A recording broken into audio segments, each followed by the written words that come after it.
Assalamualaikum warahmatullahi wabarakatuh. Perkenalkan, nama saya Novang Cahasi Kartini. Saya berasal dari Universitas Maritim Raja Ali Haji, tepatnya pada jurusan Ilmu Administrasi Negara. Di sini saya juga selaku moderator yang akan memandu presentasi pada kali ini, yang mana di sini ada anggotanya adalah saya sendiri, ada Mas Dino dan juga Mas Alfian. Sebelum masuk ke dalam pembahasan, ada baiknya kita mengetahui terlebih dahulu apa itu inovasi.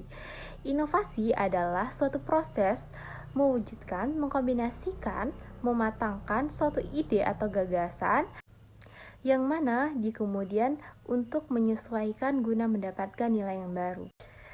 Jadi, kalau kita dapat persingkat, bahwasanya arti inovasi itu sendiri adalah suatu ide atau gagasan yang dimunculkan oleh seseorang atau kelompok yang mana memunculkan suatu ide yang baru.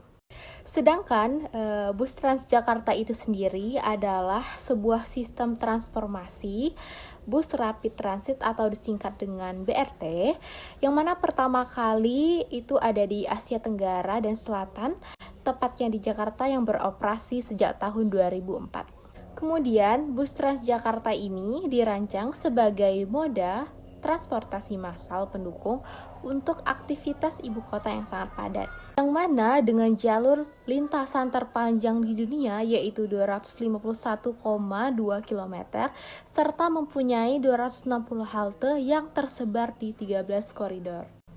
Dan bus Transjakarta ini yang awalnya beroperasi pada pukul 5 pagi sampai dengan 10 malam, sekarang sudah menjadi 24 jam. Baiklah, untuk pembahasan selanjutnya akan disampaikan oleh Mas Alfian. Terima kasih atas Kak Dino atas penjelasan yang sebelumnya. Jadi akan saya ambil alih untuk bagian penjelasan bagaimana bentuk-bentuk inovasi dari bus Transjakarta. Jadi bila dari pendapat saya atau sudut pandang saya, bus Transjakarta itu lebih ke arah bagaimana ya inovasinya, itu lebih ke arah bagaimana sektor pelayanan supaya untuk layanan transportasi atau layanan pada bagaimana masyarakat mendapatkan akses untuk transportasi lebih cepat, lebih hebat, lebih hemat dan lebih efisien serta efektif melalui badan-badan usaha milik pemerintah dan untuk sekarang sudah berganti kepada daerah khusus. Jadi ini bus Transjakarta untuk daerahnya hanya berlaku pada daerah Jakarta saja. Jadi untuk inovasinya, bila sudut pandang saya itu mengarah ke lingkup sektor publik, inovasi sektor publik, mengarah kepada dalam atau bisa dibilang dengan bentuk metode dan bentuk proses. Mengapa saya mengatakan gitu? Metode berarti artinya bus ini, program ini disediakan atau dilaksanakan berdasarkan beberapa hal-hal atau tweet-tweet dengan terobosan terbaru supaya mendapatkan transportasi yang layak dan lebih cepat. Jadi transportasi seperti kendaraan pribadi dan lain-lain yang tidak saya sebutkan namanya karena mungkin akan menimbulkan salah paham, itu akan menjadi lebih efisien dengan adanya program bus Jakarta ini. Kemudian untuk prosesnya ini yang dimulai dari bagaimana seperti awalnya jalan kaki, biasanya kan kalau untuk di trotoar belum tentu ada kemacetan kan karena ya orangnya pasti jalan kaki dengan teratur, tapi itu tidak efisien dikarenakan belum tentu sesuai dengan tepat waktu dikarenakan waktu dan tenaga yang dibutuhkan lebih banyak. Jadi diadakanlah program bus Transjakarta. Dan inovasi untuk layanan bus, inovasi pada bus Transjakarta ini melalui bentuk dalam inovasi pelayanan.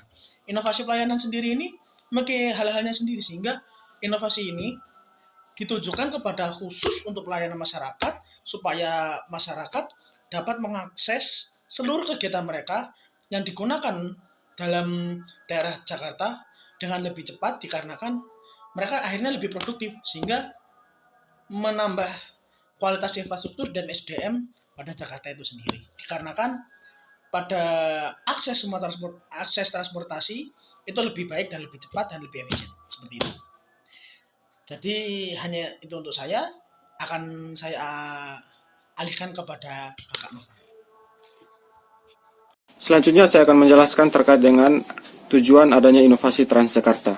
Yang pertama, memecah kemacetan lewat solusi bus rapid transit.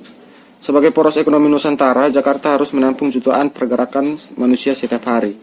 Jumlah penduduk yang kian bertambah, meningkat pula jumlah kendaraan pribadi yang melintas di jalanan, baik roda 2 maupun roda 4. Namun kapasitas jalan yang terbatas ternyata menghambat mobilitas warga. Selama bertahun-tahun, masyarakat Jakarta harus berjibaku menghadapi masalah kemacetan ini. Hingga akhirnya muncul sebuah terobosan untuk merombak layanan transportasi di ibu kota melalui bus rapid transit atau biasa dikenal BRT. Yang kedua, untuk menghadirkan kenyamanan pembayaran digital. Nah, sekarang seperti yang kita tahu, Link Aja resmi menjadi metode pembayaran Transjakarta. Digitalisasi pembayaran transportasi menjadi solusi efektif untuk meningkatkan kemudahan dan kenyamanan pengguna dalam bertransaksi, terutama di tengah periode pandemi. Sekarang, Link Aja yang saat ini telah memiliki lebih dari 57 pengguna terdaftar di seluruh Indonesia, hadir sebagai uang elektronik nasional berbasis server pertama yang dapat digunakan pada Transjakarta melalui aplikasi TJ. Keberadaan Link Aja sebagai sumber pembayaran diharapkan dapat meningkatkan efisiensi transaksi dari segi waktu, serta rasa aman dan nyaman, serta mendukung kebijakan teknologi tanpa sentuh yang semakin dibutuhkan dalam memutus mata rantai penyebaran COVID-19. Yang ketiga, mengurangi risiko pencemaran polusi udara dari kendaraan yang menghasilkan karbon. Kehadiran bus listrik tersebut disambut baik oleh semua orang karena membawa angin segar bagi kehidupan Jakarta yang sudah tercemar polusi udara. Bus listrik dapat mengurangi penggunaan kendaraan dari emisi karbon di udara. Nah, hal itu karena sumber tenaga listrik yang digunakan dikenal lebih ramah lingkungan dan nol emisi karbon dan suara. Selain itu juga tarikan tenaganya juga tidak mengeluarkan suara mesin yang mengganggu. Sekian penjelasan dari saya kembalikan ke moderator.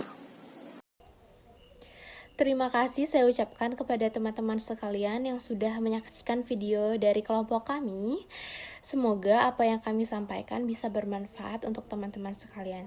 Saya selaku moderator pamit undur diri. Saya akhiri dengan wabillahi taufiq wal hidayah. Wassalamualaikum warahmatullahi wabarakatuh. Jangan lupa subscribe, like, comment, and share.